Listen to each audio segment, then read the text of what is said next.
ত্রিপুরা বিশ্ববিদ্যালয় নিয়ে এবার বিস্ফোরক অভিযোগ করলেন কংগ্রেস বিধায়ক সুদীপ রায় বর্মন। অনিয়ম সহ একাধিক অভিযোগ তুলে কেন্দ্রীয় মানব সম্পদ উন্নয়ন মন্ত্রীকে লিখলেন চিঠি।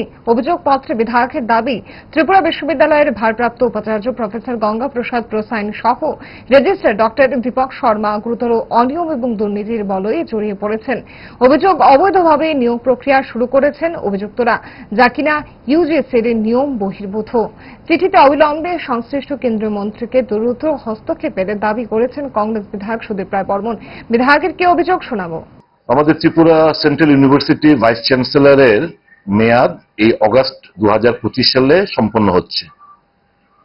ইউজিসি রুলস মোতাবেক 6 মাস আগের থেকেই, তার রিটায়ারমেন্টের 6 মাস আগের থেকেই তার এক্সিকিউটিভ পাওয়ারটা সিজ হয়ে যায়, অর্থাৎ নতুন কোনো অ্যাপয়েন্টমেন্ট এগুলো করা সম্ভব না ভিসি দ্বারা।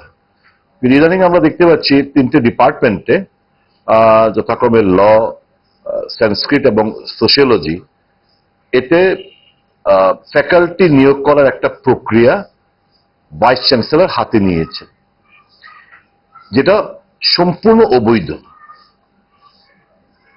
উদ্দেশ্য একটাই, দুর্নীতির মাধ্যমে নিজের লোকদের পাইয়ে দেওয়া। এর আগেও ধরুন গত 1 বছর ধরে আপনাদের খবরের কাগজে, সামাজিক মাধ্যমে বিভিন্ন এই নিয়োগ নিয়ে, টিচিং এবং নন টিচিং নিয়োগ নিয়ে দুর্নীতির বিভিন্ন খবর আপনারা ছেপেছেন, আপনারা পরিবেশন করেছেন। এবং একটা সময় বোধ ভাইস চ্যান্সেলর এবং রেজিস্ট্রার ওনারা পলাতকও ছিলেন, অ্যাসেম্বলিতে উত্থাপন করা হয়েছিল। এর আগে যে নিয়োগগুলো হয়েছে সেগুলো দেখা যাচ্ছে 4 থেকে 5 জন বাদে বাকি সমস্ত সবাই বহিরাজ্যের। এবং এমনও হয়েছে ভাইস চ্যান্সেলরের ছেলে ত্রিপুরা ইউনিভার্সিটিতে অ্যাসিস্ট্যান্ট ইঞ্জিনিয়ার পদে এখানে চাকরি পেয়েছেন। আমাদের রাজ্যের কি যোগ্যতা সম্পন্ন ছেলে মেয়েরা নেই যারা ত্রিপুরা সেন্ট্রাল ইউনিভার্সিটিতে ফ্যাকাল্টি হিসেবে চাকরি করবেন? তারা কি কেউ নেই যে বহিরাগতদের আমাদের এন্টারটেইন করতে হবে? নেপোটিজম এন্ড করাপশনের একটা সীমা থাকা দরকার। এইগুলো নিয়ে যখন গত বিধানসভায়ও আমি আলোচনা উত্থাপন করেছিলাম, মাননীয় মুখ্যমন্ত্রী আমাদের আশ্বস্ত করেছিলেন ব্যাপারটা নিয়ে দেখবেন এবং যথাযথ ব্যবস্থা নেবেন। কিন্তু দেখলাম যে কি সেই কথার মধ্যে সীমাবদ্ধ, কোনো অ্যাকশন নেই।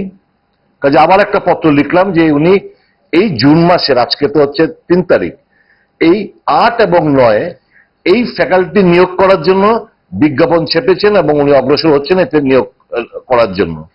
আমি এমএচআরডির কাছে স্মরণ করে দিলাম যে ভাইস চ্যান্সেলর এক্সিকিউটিভ পাওয়ার 6 মাস আগে থেকে সিজ হয়ে যায়, বন্ধ হয়ে যায়। কাজে তার তো নিয়োগ করার কোনো অধিকার বর্তমানে নেই, অগস্টে যেহেতু উনি রিটায়ারমেন্টে যাচ্ছেন। মুখ্যমন্ত্রীকে আমি কপি দিলাম, গভর্নরকে দিলাম যে তোমরা প্রয়োজনীয় ব্যবস্থাপনা নাও এবং উনি যে করাপশন লিপ্ত সবগুলো অ্যাপয়েন্টমেন্ট ওনার আমলে যেগুলো হয়েছে সেগুলো যথাযথ তদন্তক্রমের মাধ্যমে আইনানুগ ব্যবস্থা ওনার বিরুদ্ধে নেওয়া। ডায়েট যতই রেস্ট্রিক্টেড হোক না কেন, ওয়েদারকে তো আর রুটিনে ফেলা যায় না। But if there is a problem, 5 দশক ধরে গ্যাস, অম্বল ও পেটের সমস্যা একমাত্র সমাধান গ্যাসনল।